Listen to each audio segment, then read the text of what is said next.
National lockdown well underway now, day 23. Access to food is becoming a growing concern.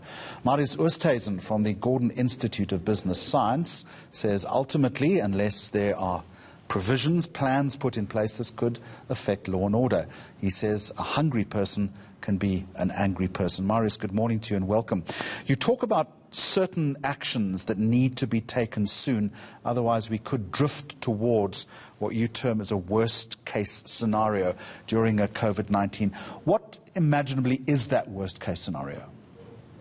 Good morning, Jeremy. Well, of course, South Africa, we know, is plagued with a multitude of social ills, and this was true before the pandemic. What the pandemic is doing is really enhancing those fault lines in our society. Now, last year we had literally thousands of protests. We had the burning of retail distribution trucks. We already had high levels of food insecurity and lots of dependence, 18 million people on social grants. So we think that this situation really has the potential to spiral into a situation where the social contract, particularly in communities that are vulnerable, begins to break down. Now, if you imagine what that looks like, if communities again begin to loot spaza shops, shortly after that the police or the military, the SADF, will intervene, but that then raises the stakes, and unfortunately then a food crisis turns into a security crisis. And some of those vulnerable communities that you point out are the 8 million school children, for instance, that depend on that daily meal from the food program, and also the millions possibly of undocumented migrant workers in this country.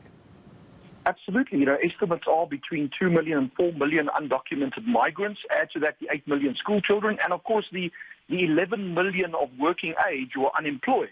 Now, many of those South Africans and visitors would have made a livelihood through day-to-day opportunistic ways of looking for piece jobs or livelihoods in the informal sector. Under the lockdown, they're unable to do that. They're unable to access any resources. And so really what we're doing is we're inadvertently creating a massive wave of desperate people. And the sooner we deal with that question, either by giving relief through some kind of universal basic income or by finding measures to safely open up parts of our economy, the quicker we mitigate that risk. And you're calling for, and I quote, a national food security task team. With what in mind?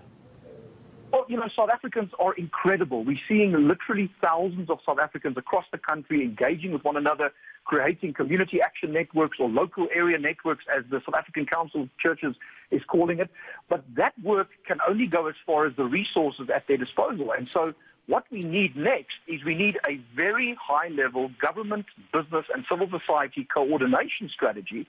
And unfortunately, the structures we have, the Solidarity Fund, Business for South Africa, the Department of Social Development, they're already doing wonderful work, but their capacity is constrained unless we can connect those formal structures with the massive informal structures of churches, mosques, NGOs across the country, and find a mechanism that works top to bottom, bottom up, and gets them working together.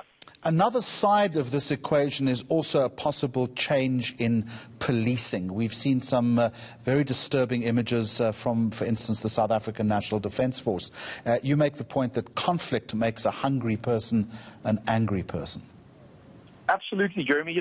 This whole situation reminded me of a visual I saw out of Egypt during the Arab Spring, where the military, in fact, became a hero of the people. People were dancing on the tanks during that revolution because they understood that the military is there to serve them. And I think in this context, the South African police, the SADF, have a social role to play. It's not a military role. We're not at war with ourselves. We're at war with a virus. And so possibly the military and the police need to be part of finding these solutions of scaling distribution in a safe way with social distancing. But the demilitarization of their mindset, I think, would be critical. Marius Oosthuizen from the Gordon Institute of Business Science here in Johannesburg. Thanks for seeding some very important thoughts, I think. Now, the COVID-19